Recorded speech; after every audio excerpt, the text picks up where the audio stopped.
Ai aloha mae, whakalofa ia atu, whakatalofa atu, halo, hawha adai, ia koe, ia orana, kia orana, malo elele, Maori, nisa bulavinaka, noaya, talo fani, talo falava, welcome.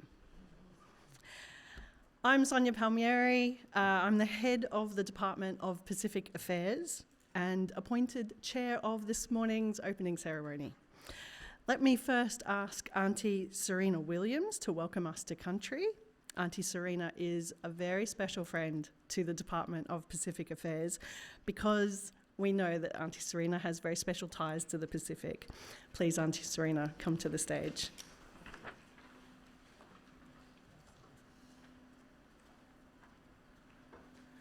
Yuma, everyone. Thank you, Sonia, for that introduction. I do have a very special connection to the Pacific and met my husband when I was 14 years old when he first came from PNG, a very proud man from the Central Province in Arama. So between 9 children and 7 grandchildren, I stand here very proud to do a welcome to country because I always say to all this Australian mob, when it comes to the Pacific, you know, on a cultural level from being a proud Ngunnawal woman, that's my business, you know, because of that marriage, but because of my love for the Pacific. Before I do start, I'd like to make some acknowledgements.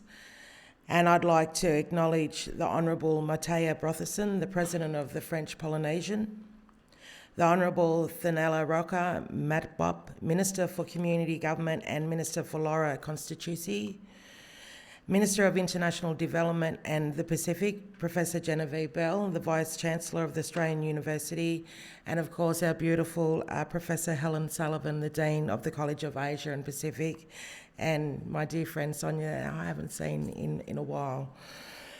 A welcome to country, as we know, is about acknowledging one's business whilst they are on country. And here in Australia, we have over 300 and something communities, countries, and we have over 500 and something dialects. And I know that's very different when you go to the Pacific. You know, we're talking over 800 to 1,000 dialects when we go to one small part of the island. And this is something that I understand that people from the Pacific would really understand, and people who are here today. And so, as an elder here of Ngunnawal country, it's about me acknowledging your business here today, and I'd like to acknowledge the conference here today and about the Pacific Program flagship event, the State of the Pacific Conference, that brings together leading academics, policymakers, business leaders, civil society representatives and media to present on, discussion and debate the current issues of interest concerning the Pacific Island regions. State of the Pacific 2024 will involve a presentation of research, analysts from prominent Pacific figures and scholars and others deeply interested to engage in the Pacific. It will generate discussion on factors shaping a collective forward-looking for research agenda on the Pacific Island regions. The country, territories and communities of the Pacific Islands have received increased attention lately, generating interest, discussions about how the region situates itself within and relates to the rest of the world. Currently, I've been engaged by DFAT to actually go and do a bit of work and started over in Vanuatu just a couple of weeks ago, doing consultation on the design of the gender-based violence. And a part of that work was talking about disability inclusion too. So I see that's on the agenda. And I hope to catch up with Sonia and Helen later to talk a bit further about that. So I'm very pleased to be here. You know, we always talk about decolonialisation as strong country people, island people from our country, and we talk about self-determination. I'm the daughter of Harold Crowe Williams, My name is Serena Williams, a proud Ngunnawal Wiradjuri woman and elder of here of the Ngunnawal Wiradjuri people. My father was the first to come back to Canberra here on Ngunnawal country in 1961 after the removal of all Aboriginal people in 1954. So I hold a great legacy and leadership role within my community, but for my family. And I'm here to do a beautiful welcome to country for you today. Ngunnawal is the beautiful land of the meeting, the land of law, where young boys become men and young girls become women. The Bougainville migrated from the north and come to the south, and she was our delicacy, and we would feast on her. Many tribes would come through, and I'm talking about tribes from acknowledging the clans and tribes to the south of us, the Monaro and Ngarigo people, to the east, the Walbunja, Wiradjuri, Yuan people, to the north, the Gungungara people, and to the west, the Wiradjuri. We had many people and clans that would come together for the tool trading and for marriage ceremonies. So when we do come here to meet, I'm so pleased that Helen and Sonia are very respectful to Ngunnawal protocols and ensure that, you know, the oldest culture in the world and the protocols are respected here on Ngunnawal country. Thank you. I acknowledge my elders past, present and future. I also acknowledge any other Aboriginal Torres Strait Islander people here today, and also the Pacific people here from your islands and everyone that is here. I say in my revitalised language, I say, Yumalandi Yeramura Ngunnawal. Hello, come. I will sweep the lands for you to leave your footprints here in beautiful Ngunnawal country. Najan, the water of the Royal, the Murrumbidgee, the Malonglai, the Gudgeonbee and Ginninderry, that will cleanse you of all harm. And Malian is the wedge-tailed eagle, the totem of the Ngunnawal people, and she will guide, protect and oversee you here on your journey. On behalf of myself, other Ngunnawal elders and Ngunnawal family groups, I welcome you here to the beautiful land of the Ngunnawal. Yara, thank you very much. Have a beautiful conference and beautiful time spending and learning off one another. That's the beauty. We learn every day. Thank you. Thank you.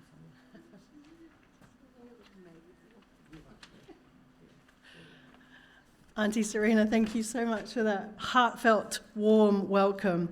It is a privilege to be on these lands. Can I also join Auntie Serena in paying respect to the traditional owners of the land on which we meet, and the elders past and present. Thank you for the thousands of years of knowledge and for sharing that with us. Now, our next speaker is also very special to the Department of Pacific Affairs and to me personally, and that is Professor Helen Sullivan, the Dean of the College of Asia and the Pacific. Someone said something quite fascinating yesterday, and it's worth remembering. When the ANU was established in 1946, there was legislation that said that this university would pay attention to Asia and the Pacific. And that means that the College of Asia and the Pacific is very, very unique.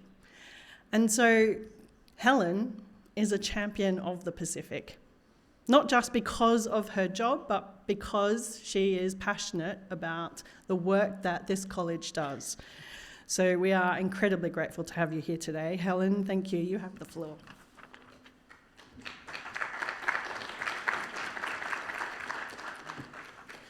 Sonia, thank you so much, and thanks also to Auntie Serena for that incredibly warm and generous welcome. I am very conscious that it is me standing between, you're amazing keynote speaker, so I will make my remarks brief, but I do want to welcome you all to this incredibly important conference and just say a few words about it and about who we are. As we begin, I'd like to acknowledge the first Australians on whose traditional lands and indeed airwaves the conference is being broadcast online too. We meet and pay my respects to elders past and present, and also to acknowledge all First Nations people who are with us today. Excellencies and colleagues, it's not too often I get to say excellencies. I do love it. It's wonderful. It's terrific to have you with us, and indeed all our colleagues. As Sonia said, I have the very, very great privilege of being Dean of this wonderful college, the College of Asia and the Pacific. It is unique. We are both the largest but also the only community of scholars dedicated to all aspects of understanding human development and organisation in Asia and the Pacific.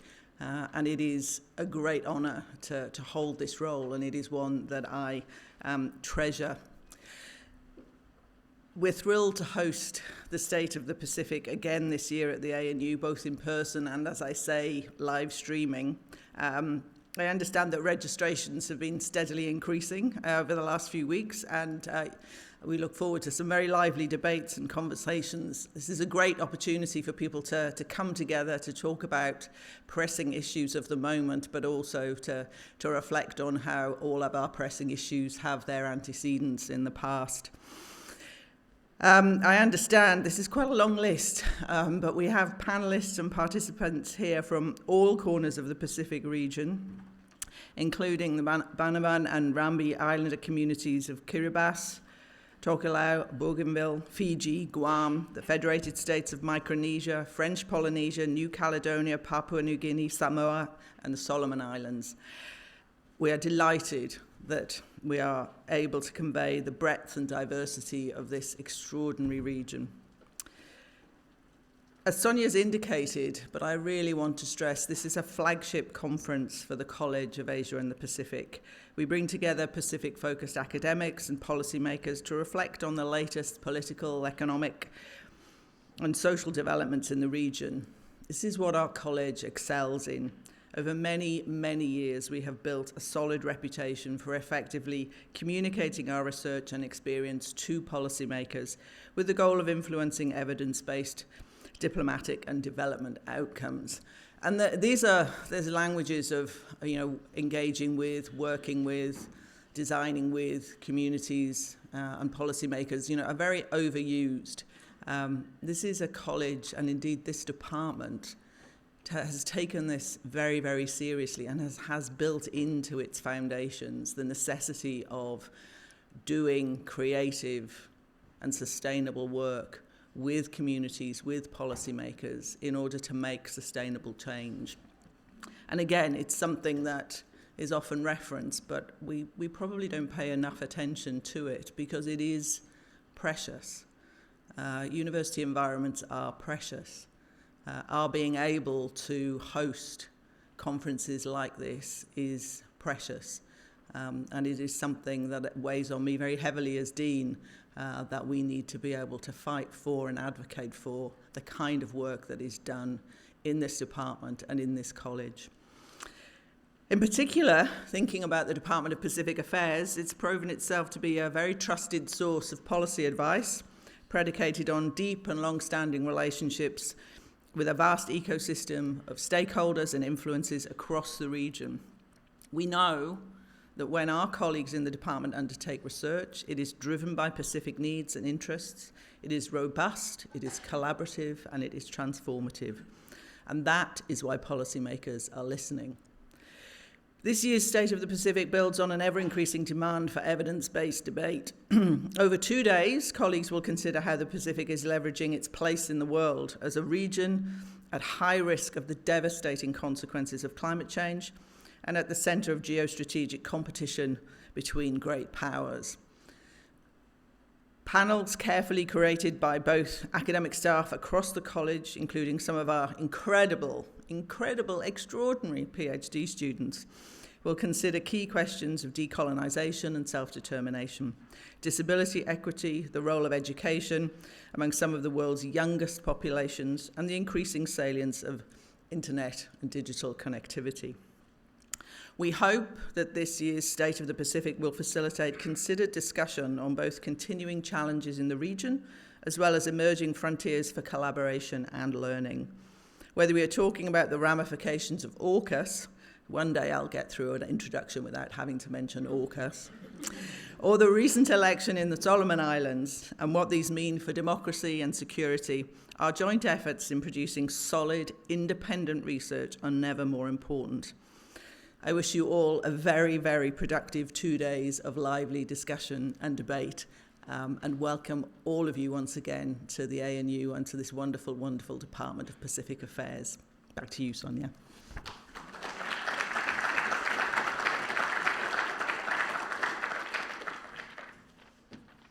Thank you, Helen. And now, in this wonderful all-female lineup, I'm absolutely thrilled to introduce our keynote speaker, the Honourable Teonila Matbob. Many in this audience, I hope, will know that the very progressive policy instituted in the autonomous region of Bougainville for reserved seats for women to be included in that parliament. And since 2005, that policy has actually seen women elected in the parliament without fail, which is actually quite a rarity in the Pacific because these things go up and down. But Teonila is not elected on one of those reserved seats. She is elected on an open seat. So she's one of 2 women who have just embraced the odds and managed to get elected. That means that in the discussions of the Bougainville Parliament, the interests, the needs, the priorities of women are always considered. And that is incredibly important, not just for the region, but for the world. So we are delighted to have you here, Honourable Teonila. Please, you have the floor.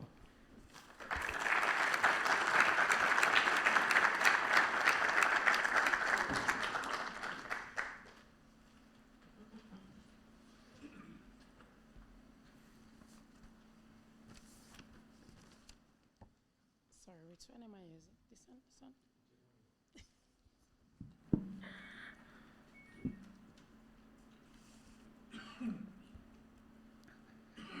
Hi, everyone.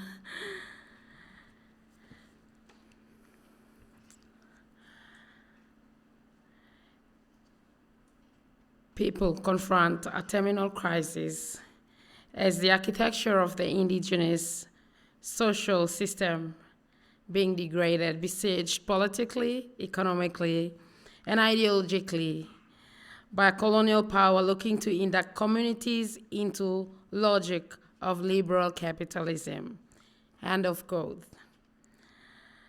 I welcome you all to join me in hearing the story of Bougainville and understanding why our journey to self-determination is a unique one, despite the changing of the generational leadership. I acknowledge the spirit of the land on which we stand on, the current leadership of this beautiful country. Special thank you to the Australian National University's Department of Pacific Affairs for allowing me to speak.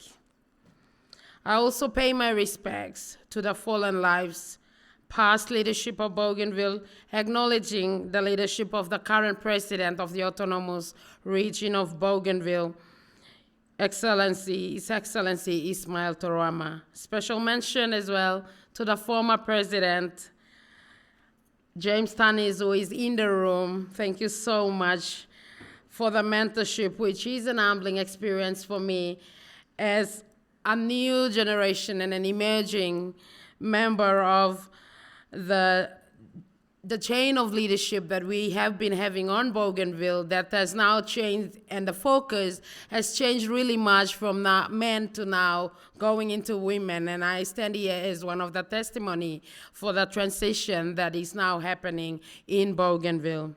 On behalf of my husband, who is also in the room, who is my second brain, my children and the clan, I would like to say thank you for this excellent opportunity. Thank you very much.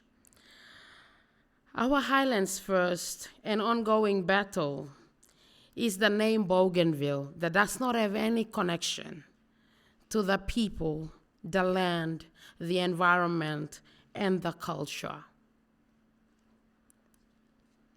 To us, everything physical is the reflection of the manifestation of what happens in the ecosystem of the spiritual realm. President of France Polynesia, Moitai Bratesan, other political leaders, researchers, academics, leaders of the business community, Pacific people, and policymakers.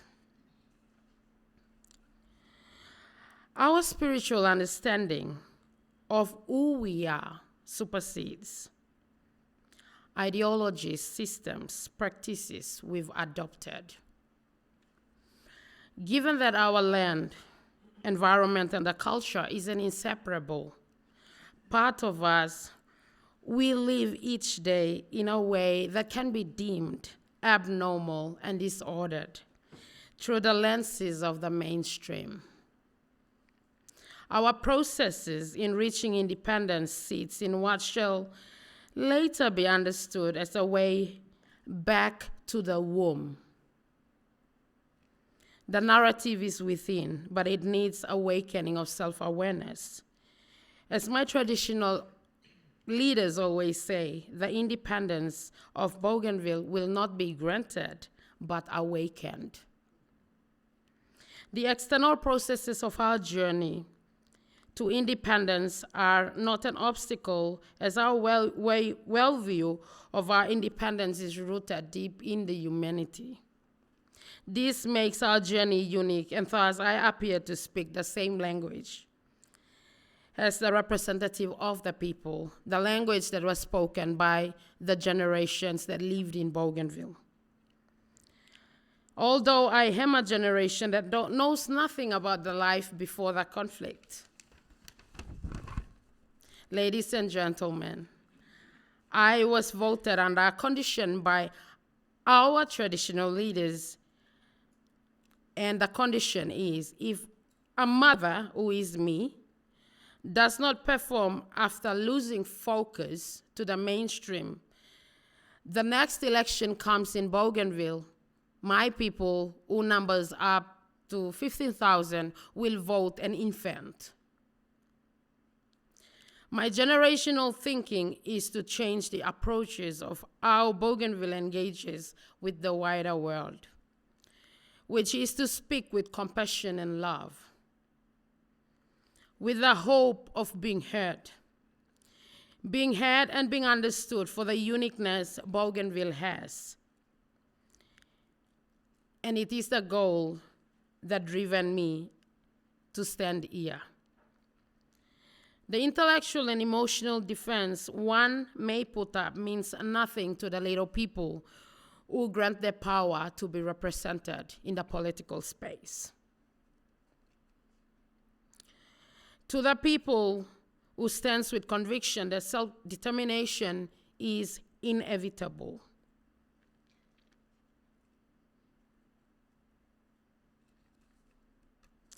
It can happen today, tomorrow, or decades later. Leadership mandated with trust to maintain power and sustain it without losing focus is the little people's greatest prayer in any indigenous community. It is a call for all stakeholders who have engaged with Bougainville in the past and current to engage with nothing but honesty, knowing that the voice to follow is the voice that is anchored on the desire and healing of the land. This call comes for both sides, ourselves in Bougainville and our friends, to hear from our inner being. Bougainville will continue to remain a friend to all, an enemy to none, despite the experience of the past. As we can't afford to pass reactive style of politics, making decisions to the next generation, which has made our communities throughout Pacific very unstable. The burning question that I continue to stand for is, must there come a time someone will lead a discussion with honesty on the table to take accountability? But who would that person be? And on the same note, would there be someone on the same table ready and willing to accept and engage honestly? It is a question that we all can answer ourselves. Humanity operates with focus when the people in a certain community or a society are physically, mentally, and spiritually sound. The environment cannot be separated from us. Termination of a realm is a genesis of conflict.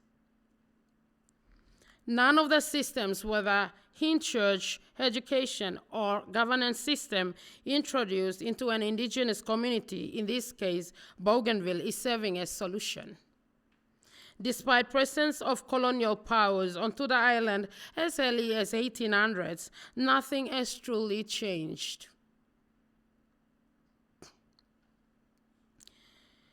The internal challenges in power struggle, the lack of inclusivity of the traditional governance system, the lack of calculated developmental pathways to make vision sprout to life are unspoken, unheard messages loud enough to answer the questions of why over and over. From this generation, our approach demands nothing more than honest and active desire to understand the unspoken messages that calls for changing of approaches. Given that we owe independence to the elders who have gone ahead and many who have lost their lives in the cause, we work every single day knowing that thousands of lives are watching our behavior as leaders. Thousands in the non-embryonical world hears every word we speak, reads every word we write, observes every agreement we sign. And thus is the story of Bougainville. Collaborating to restore the economy of life is an entry to accountably heal Bougainville. As a minister in the current government of the transitional government of Bougainville, my approach sits in healing the land and the environment. A person is part of the land and the environment. And in order to do that, the leadership of Bougainville must understand the language of the land itself. Land communicates. Rocks communicates. They do have a language. We cannot see them as commodities. They're not. They're an integral part of humanity. This space needs attention first and foremost. While I speak the language of the small people who invest their power in me to be their political representative, it needs machinery through policymakers that can immediately conceptualize the language and translate them into development agendas, which is the part that is lacking in Pacific. And I take this as an experience of Bougainville. And thus is the Panguna Mine legacy impact assessment process, which the autonomous Bougainville government has sanctioned, putting the land and the environment ahead of the people, and later that the world creation opportunities can come naturally when the land is healed. The process of impact assessment is a first step into the right direction. On behalf of my people impacted and disoriented, I stand here with confidence, knowing that Rio Tinto will take up the moral responsibility to make a commitment in remediating what they're responsible for, which is just a fraction of the whole. As my people's representative, I do not ask for life support. It is in the Melanesian system of governance. I ask for the responsible parties to reciprocate what is owed to Bougainville. When Rio Tinto takes out its share of responsibility, I wonder who will voluntarily own up to take similar step as Rio Tinto did. Is it the church for the role it played in facilitating the entry of the company to upset the land? Melanesian pattern of harvest is not horizontal, it is vertical. When you harvest vertically, you ignite conflict. It is a plot we create for men against their land. In years going forward, I call on behalf of the little people for the accountability processes. It starts with the partner that ruled the boundary to say, this is the boundary of Bougainville. Changed my name to what my traditional leaders call it, Dupe, to Bougainville. Fought on my land, used my land as a restitution package, sent me out for adoption to a mother linguistically and ethnically different from me, which creates the discomfort, and gave me the faith practice to forgive, even if I am denied of what is rightfully mine. As a woman, a mother, and a sister, I call on restoring the real identity of my Highland home through truth-telling and reconciliation. The time to use institutional identity as a defense is gone. Let's work together to reconcile our human culture and how we do business and how we write our narratives for independence. Serving justice to the land will give peace to the people who need it most, and only then we can say we are one problem down in Pacific. Join me if that is the only favor I can ask on behalf of the unborn generation, is to help me heal so my people can reclaim and restore their path to self-determination, the harmonious independence that was once enjoyed for generations. Bougainville is a fraction of the old. You and I, and our wealth of experiences we come with from our different walks of lives, are pieces of the puzzle that can make Pacific a better place to live. Our role is to make Pacific a harmonious place to live in using the wisdom of the old and the knowledge of present to make the future better for our kids. In the story of Bougainville, you can see that redefining the anchor will take another leg of a journey. It's about identifying the era, unpacking them, writing the approaches for what we know, how to do it, knowing how well we can do it, knowing where to go, perceiving significant challenges, perceiving significant skills each of us have, and being free from distraction shall be our internal approaches. But we cannot do it alone because the untangling of our minds did not happen alone. The task is here, which is not too difficult, not too easy. It takes honesty, but enough to bring all the stakeholders together to impact the flow for the better. Brighter Pacific with Bougainville as an entry point. We are therefore and half-baked decolonization assignment of the Pacific. Thank you.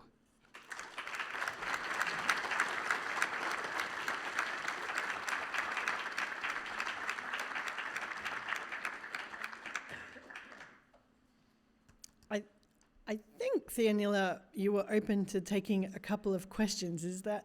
Yes, that is correct. So if there are people who would like to ask a question, I know my colleagues Eliora and Jessie are coming down to take these microphones.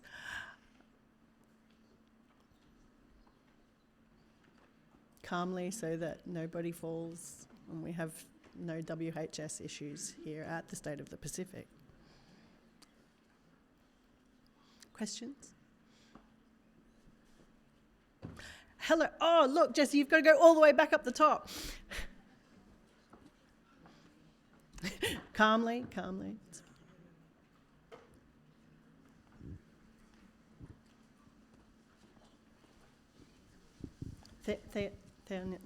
Theonila, Honourable Matbob, please come. Hello. When researching Bougainville and Rio Tinto, it's obvious that Australia had a lot to do with it. Obviously, we were in charge of Papua New Guinea, and it's and Bougainville until 1975. You said that other people need to take responsibility. Do you think that countries like Australia also need to take responsibility if there is any to be taken? Thank you for that question. As stated in the speech, I mentioned very clearly that in any way, anyhow, if there is an interest, there is a party in the whole process of Bougainville, without any emotions attached, if we are to solve, work together, take a proportion of what we're responsible for, it is part of the healing process.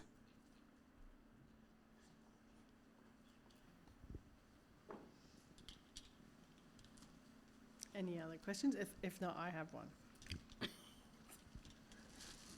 Okay, well, I wonder if you could give us a sense of what it's like to be in the Parliament of Bougainville.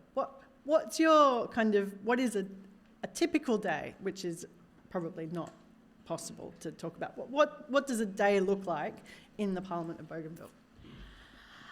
Firstly, I'd say that I think I love politics.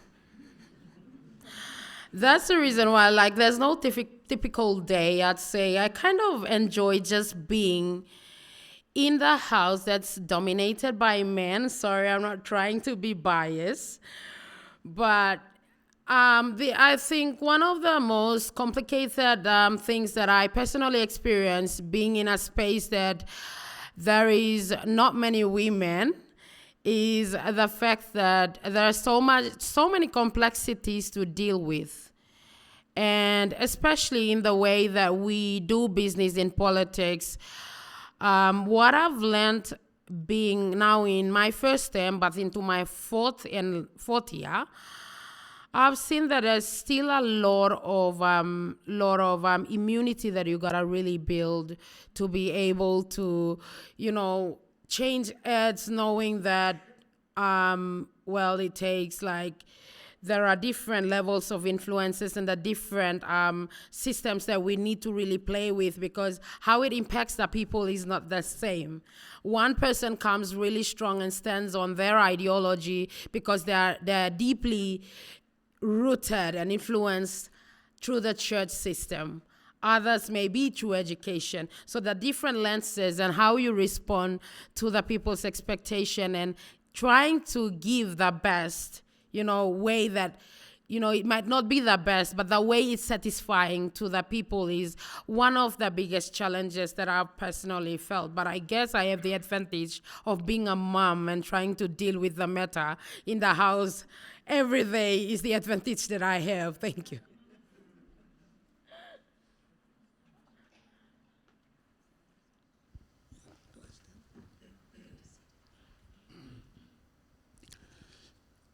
Thank you. I have a question. I work in the disability sector space, and I was privileged to be part of the team in Bougainville where we drafted the 10-year policy on disability for Bougainville, and I would like to commend the Bougainville government for taking this initiative to be inclusive from the very beginning. And having that opportunity to raise this question now, I would like to ask if you have cited the policy, because now we need that political will to move our agenda forward in terms of disability inclusion. And if you have cited the policy as a political leader, what would be your vision of driving this policy forward as Bougainville progress towards independence, so that we ensure that we leave no one behind as we become an independent nation? Thank you. Thank you, Kevin, for raising that question. I am actually in the council in Bougainville. I am in charge of the governance department. So at the moment we are undergoing our revisiting the structure that we have. only because we want it to truly reflect the Melanesian spirit, where the structure goes right down to the families, and then we are able to be taking care of, leaving no one behind within the basic political institution of family. So all of the, people living with disability, women, youth, all of this, we're not looking at it from a perspective that we separate and create different departments to take care of it, because in a space like Bougainville, where resource scarcity is real, and as we run politics in a space like that, we got to really know what is workable, so that despite all the different needs we have, we know that through the Melanesian governance system, where is everyone taken care of? So this is really where we are looking at the moment, to ensure that we create a system that is robust and operational, but it still doesn't leave anyone behind. Professor Regan. Thank you. Is that on? Thank you, Theonila. The self-determination journey also involves the Bougainville government working to develop policies that meet the needs of Bougainville. You're the Minister for Community Government in the Bougainville government, one of 12 ministers. You've got a unique community government system which is based on complete gender equality, one male, one female representative from every ward, and a turnover between male and female chairs every term. Can you talk about that policy and whether that's meeting needs of Bougainville, and what other policies of the government are emerging that are about developing special needs, policies to meet the needs of Bougainville as it moves on this self-determination journey? Thank you, Prof. So with regards to our policy around leadership, especially where we have equal number of women in the community government structure that comes under my ministry, apart from that, I'd say that while Bougainville is known to be a matrilineal society, the politics is not matriarchal. And thus, we've started through our policy development to give women the reserved seats from ABG prior to having the inclusion that we had in the second tier of government, which is community government. And after 15 years, we're now able to send in 2 women, and I believe that in the next election coming forth, we're going to be able, it really depends on how the current women leaders like myself will perform. And on the ground, we have 47 community governments. And like I say, politics is not matriarchal, although we come from a matrilineal society.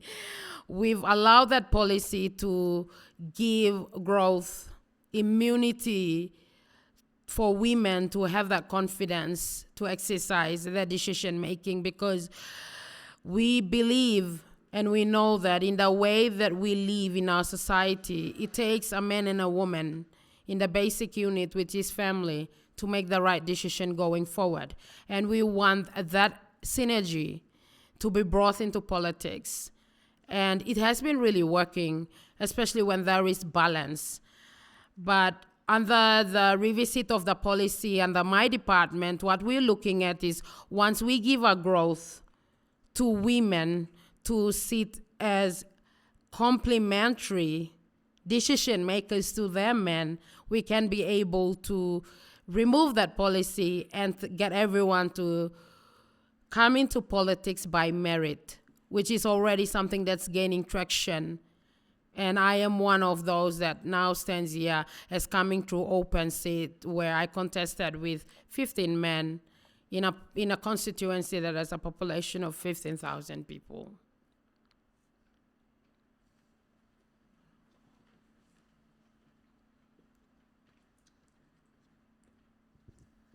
Hello, thank you very much for your inspiring speech. I have a question about service delivery. You mentioned your own accountability to your people and the place you grew up and which you represent. I wondered what you see as the way to ensure services are delivered.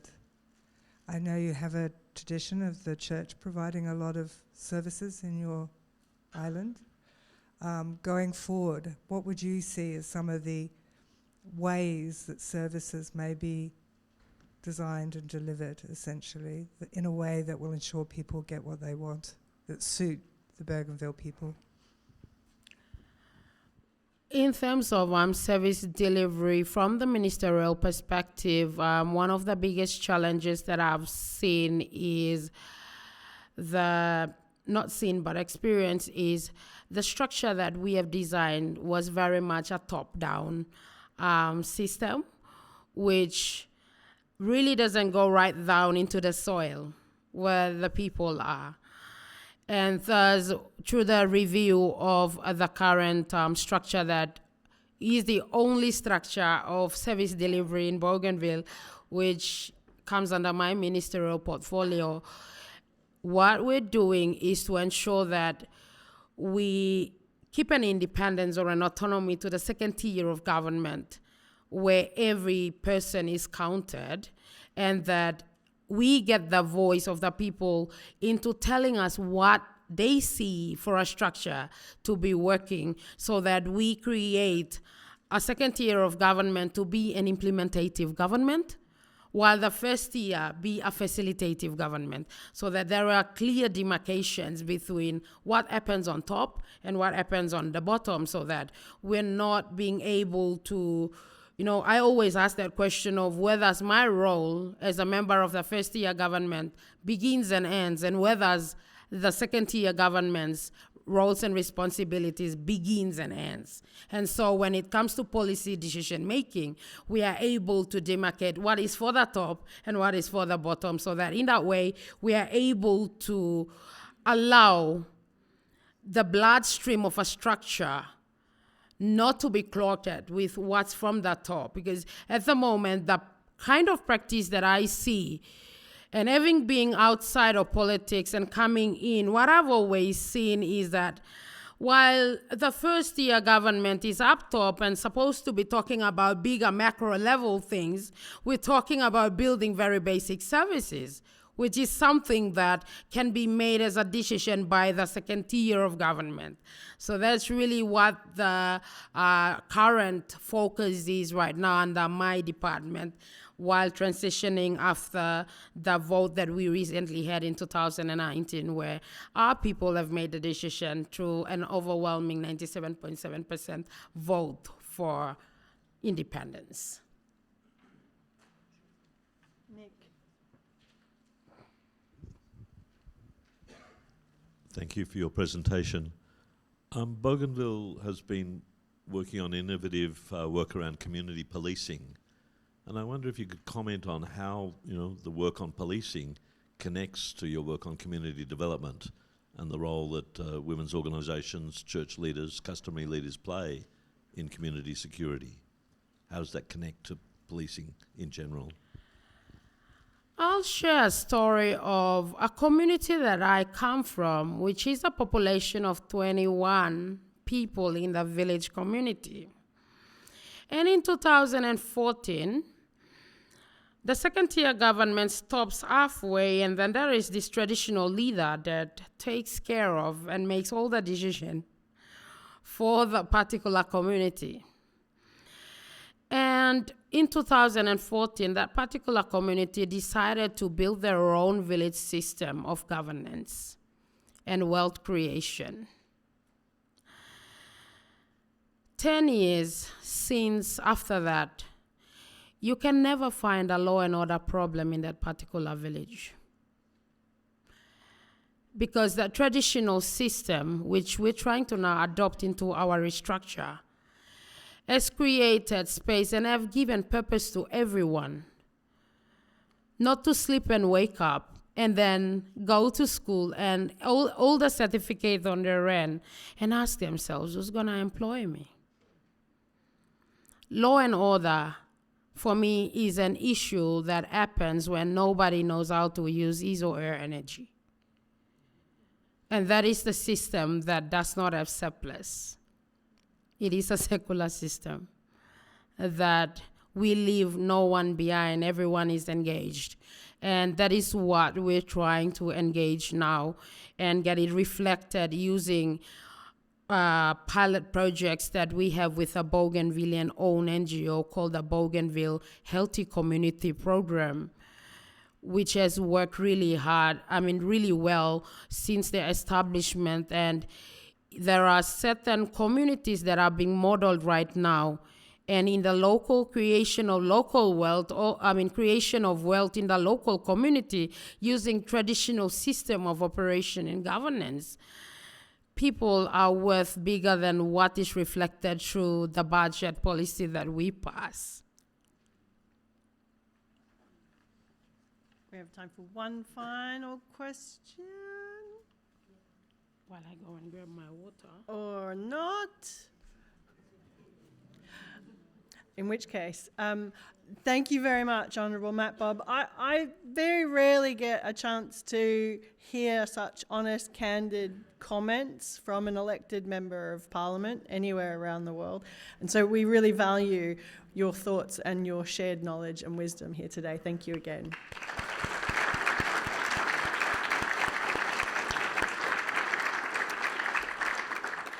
I'm going to invite the chair of the State of the Pacific Organising Committee, Professor Anthony Regan, to the podium here, just to give you a little bit of a rundown of the incredibly detailed, exciting program that he and his colleagues have put together, and then we will have morning tea. So thank you very much, Anthony.